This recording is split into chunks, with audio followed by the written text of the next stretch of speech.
Hello friend, સ્વાગત છે તમારું માય સ્ટડી યુટ્યુબ ચેનલમાં.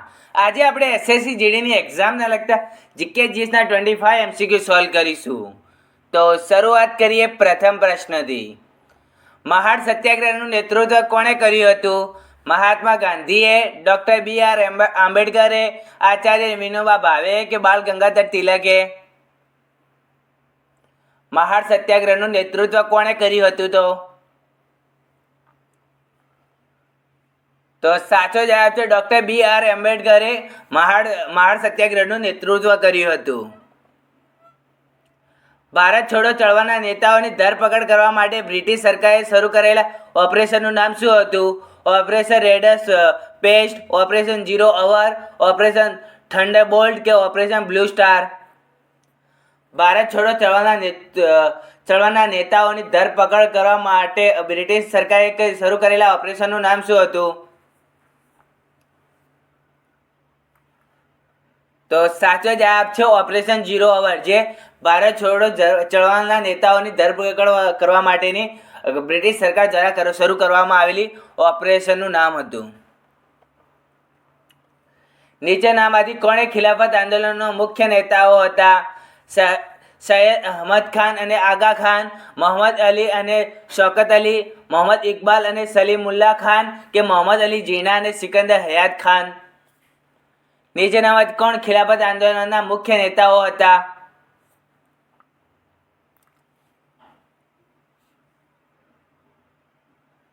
તો સાચો જવાબ છે મોહમ્મદ અલી અને શૌકત અલી, જે ખિલાફત આંદોલનના મુખ્ય નેતાઓ હતા. રામકૃષ્ણ મિશનની સ્થાપના નીચેનામાંથી કોણે કરી હતી? સ્વામી વિવેકાનંદે, સ્વામી અશોકાનંદે, સ્વામી નિત્ય સ્વરૂપાનંદે કે સ્વામી કાર્તિકાનંદે? રામકૃષ્ણ મિશનની સ્થાપના નીચેનામાંથી કોણે કરી હતી?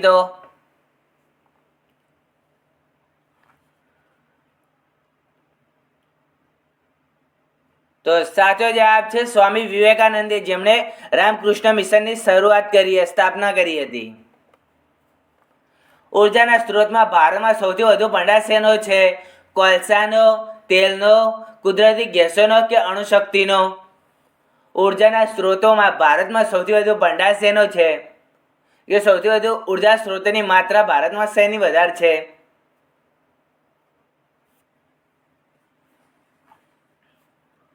તો સાચો જવાબ છે કોલસાની માત્રા સૌથી વધુ છે ઉર્જા સ્ત્રોતોમાં ભારતમાં. નીચેનામાંથી કઈ જમીન કપાસની ખેતી માટે સૌથી યોગ્ય છે? લાલ જમીન, કાળી જમીન, લેટેરાઇટ જમીન કે ક્ષારીય જમીન? નીચેનામાંથી કઈ જમીન કપાસની ખેતી માટે સૌથી યોગ્ય છે? કઈ જમીન કપાસની ખેતી માટે સૌથી યોગ્ય છે? તો સાચો જવાબ છે કાળી જમીન, જે કપાસની ખેતી માટે સૌથી યોગ્ય છે. ભારતીય બંધારણની કલમ 371 જેની નીચેનામાંથી જોગવાઈ સાથે સંબંધિત છે? જમ્મુ કાશ્મીર, ઝારખંડ, મિઝોરમ કે નાગાલેન્ડ? ભારતીય બંધારણના કઈ કલમ 371 મુજબ જોગવાઈ કયા રાજ્યની જોગવાઈ સંબંધિત છે?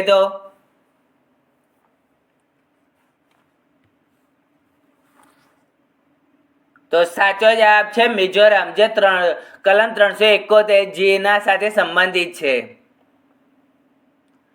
વિષુવવૃત્ત પર બે સળંગ રેખાંશ 91.1 થી 92.1 વચ્ચેનું અંતર કેટલું હોય છે? 0 કિમી, 18 કિમી, 25 કિમી કે 111 કિમી? વિષુવવૃત્ત પર બે સળંગ રેખાઓ વચ્ચેનું અંતર કેટલું હોય છે?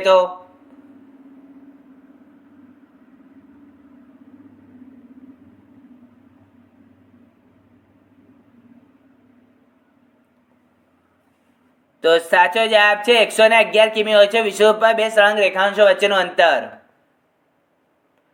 ILO નું મુખ્ય મથક ક્યાં આવેલું છે? ન્યુયોર્કમાં, જીનીવામાં, પેરિસમાં કે વોશિંગ્ટનમાં? એટલે કે વોશિંગ્ટન ડીસીમાં. ILO નું મુખ્ય મથક ક્યાં આવેલું છે?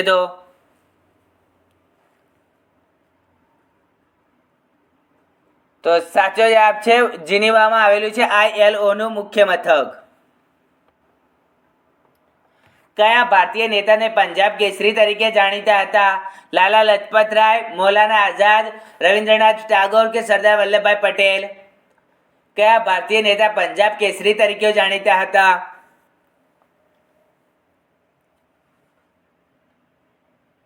તો સાચો જવાબ છે લાલા લજપત રાય, જે ભારતીય નેતા પંજાબ કેસરી તરીકે ઓળખાતા હતા.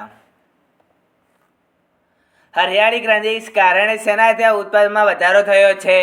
મત્સ્ય ઉદ્યોગમાં, કૃષિ ઉદ્યોગમાં, ડેરી ઉદ્યોગમાં કે એક પણ નહીં? હરિયાળી ક્રાંતિ કારણે શેના ઉત્પાદનમાં વધારો થયો છે? તો સાચો જવાબ છે કૃષિ ઉદ્યોગમાં ઉત્પાદનમાં વધારો થયો છે હરિયાળી ક્રાંતિના કારણે. નીચેનામાંથી કઈ નદી ટ્રાન્સ હિમાલયમાંથી નીકળે છે? યમુના, સરસ્વતી, ગંગા કે સિંધુ? નીચેનામાંથી કઈ નદી ટ્રાન્સ હિમાલયમાંથી નીકળે છે? તો સાચો જવાબ છે સિંધુ નદી, જે ટ્રાન્સ હિમાલયમાંથી નીકળે છે. સેના દિવસ પરેડ 2025માં કયા શહેરમાં ઉજવવામાં આવ્યું? જયપુરમાં, નવી દિલ્હીમાં, પુણેમાં કે ઇન્દોરમાં? સેના દિવસ પરેડ 2025 કયા શહેરમાં ઉજવવામાં આવ્યું?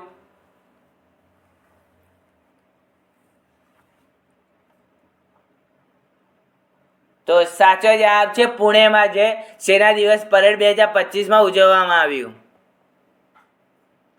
બાંગ્લાદેશમાં પદ્માના નામથી ઓળખાતી નદી કઈ છે? ગંગા, બ્રહ્મપુત્રા, જમુના કે એક પણ નહીં? બાંગ્લાદેશમાં પદ્મા નામથી ઓળખાતી નદી કઈ છે?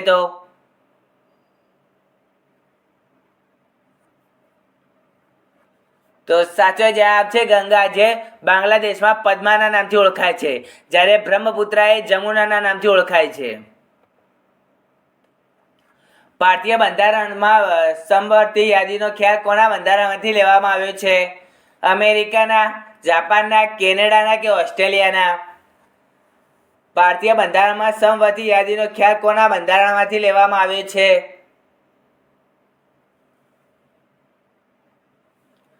તો સાચો જવાબ છે ઓસ્ટ્રેલિયાના બંધારણમાંથી સમવર્તી યાદીનો ખ્યાલ લેવામાં આવ્યો છે. સુપ્રીમ કોર્ટે તાજેતરમાં ભારતીય બંધારણની પ્રસ્તાવનામાં કઈ શરતોનો સમર્થન આપ્યું છે? ધર્મનિરપેક્ષ અને સમાજવાદી, પ્રજાસત્તાક અને ન્યાય, સ્વતંત્રતા અને સમાનતા, અને પિતૃત્વ અને સાર્વભૌમ. સુપ્રીમ કોર્ટે તાજેતરમાં ભારતીય બંધારણના પ્રસ્તાવનામાં કઈ શરતોનો સમર્થન આપ્યું છે? તો સાચો જવાબ છે ધર્મનિરપેક્ષ અને સમાજવાદી, જે સુપ્રીમ કોર્ટે તાજેતરમાં ભારતીય બંધારણની પ્રસ્તાવનામાં શરતોમાં સમાવેશમાં સમર્થન આપ્યું છે. સારે જહાં સે અચ્છા દેશભક્તિ ગીત નીચેનામાંથી કોણે લખ્યું છે? રવિન્દ્રનાથ ટાગોરે, બંકિમચંદ્ર ચટ્ટોપાધ્યાય, મોહમ્મદ ઇકબાલે કે હાકિબ જાલંધરે? સારે જહાં સે અચ્છા દેશભક્તિ ગીત નીચેનામાંથી કોણે લખ્યું છે?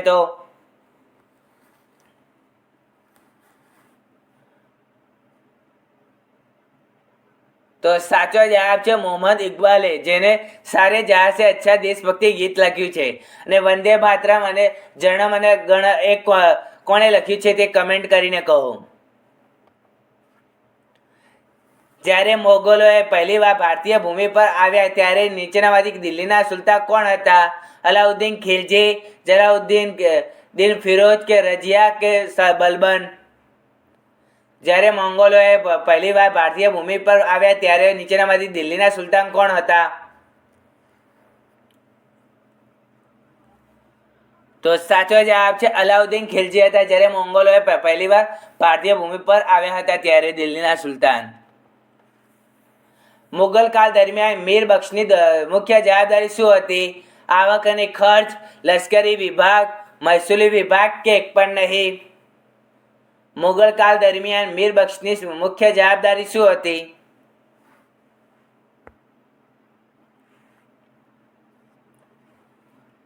તો સાચો જવાબ છે લશ્કરી વિભાગ, જે મુગલ કાળ દરમિયાન મિર્ઝબક્ષની જવાબદારી હતી. બંધારણ સભાની પ્રાંતીય બંધારણ સમિતિના અધ્યક્ષ કોણ હતા? Doctor BR Ambedkar, Pandit Jawaharlal Nehru, doctor Rajendra Prasad કે સરદાર પટેલ?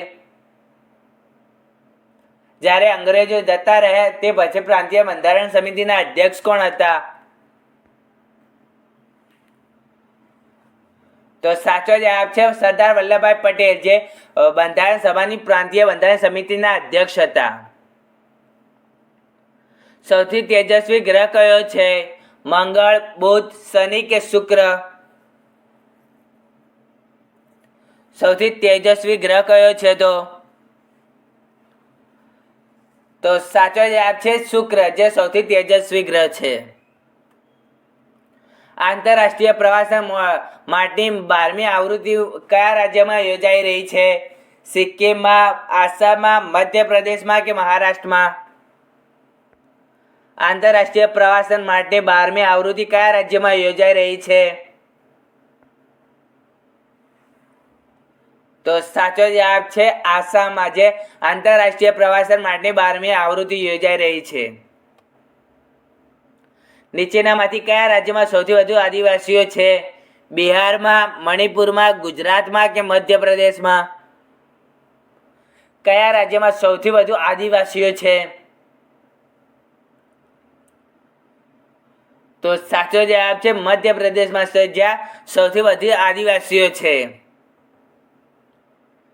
ભારતીય બંધારણના કયા અનુચ્છેદ હેઠળ કેન્દ્ર સરકાર માટે સંસદના બંને ગૃહો સમક્ષ અંદાજિત આવક અને ખર્ચનું વાર્ષિક નાણાકીય નિવેદન રજૂ કરવું ફરજિયાત છે? અનુચ્છેદ 118 પ્રમાણે, અનુચ્છેદ 112 પ્રમાણે, અનુચ્છેદ 210 પ્રમાણે કે અનુચ્છેદ 110 પ્રમાણે? ભારતીય બંધારણના કયા અનુચ્છેદ હેઠળ કેન્દ્ર સરકાર દ્વારા સંસદના બંને ગૃહોના સમક્ષ અંદાજિત આવક અને ખર્ચનું વાર્ષિક નાણાકીય નિવેદન રજૂ કરવું ફરજિયાત છે? તો સાચો જવાબ છે અનુચ્છેદ 112 હેઠળ. ભારતીય બંધારણ અનુચ્છેદ હેઠળ કેન્દ્ર સરકારના સંસદના બંને ગૃહોના સમક્ષ અંદાજિત આવક અને ખર્ચનું વાર્ષિક નાણાકીય નિવેદન રજૂ કરવું ફરજિયાત છે. ફૂડ કોર્પોરેશન ઓફ ઇન્ડિયા એટલે કે FCIની સ્થાપના કયા વર્ષમાં થઈ હતી? 1960માં, 1962માં, 1965માં કે 1975માં? ફૂડ કોર્પોરેશન ઓફ ઇન્ડિયા એટલે કે FCIની સ્થાપના કયા વર્ષમાં થઈ હતી?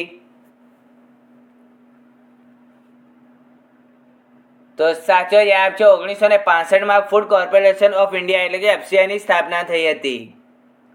ફ્રેન્ડ, તમને અમારો વિડીયો ગમ્યો હોય તો લાઈક, શેર અને સબસ્ક્રાઈબ કરો. મળીએ નેક્સ્ટ. બાય.